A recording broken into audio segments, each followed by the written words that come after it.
Horror story सांगणार आहे. तू चला रेडी.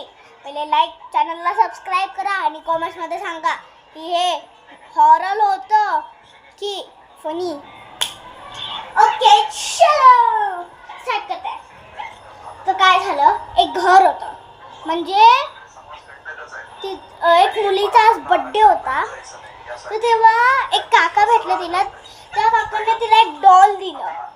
तर तिने ते डॉल घेतला आणि बॅगेत टाकला. बॅगेची चैन बंद केली आणि घरी गेली. घरी रात्र झाल्यावर ती बॅग काढली, त्याच्यामधून डॉल काढली आणि तिच्याकडे ठेवून झोपली. तर सकाळ झाली. सकाळ झाल्यावर म्हणजे रात्रीचे 4 का 3 वाजता तिच्या म्हणजे जी डॉल होती ना, डॉलमध्ये काचा होत्या आणि स्क्रू होत्या म्हणजे हे.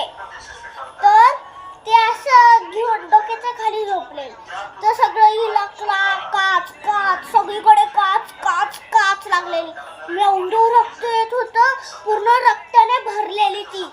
रक्ताने भरल्यावर मग ती जोर जोरात ओरडायला लागली. आ आ आ अशी जोर जोरात ओरडायला लागली.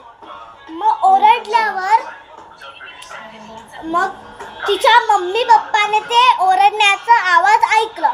मग तिच्या रूम मध्ये आले आणि बघितलं अख्खं खूनने ती भरलेली, एकदम लाल लाल लाल लाल लाल झाल्यावर मग तिला ते डॉक्टर म्हणजे तिच्या मम्मी पप्पाने तिला हॉस्पिटल नेलं आणि मग ते काच काढलं आणि मग झालं. बाय. Like and subscribe.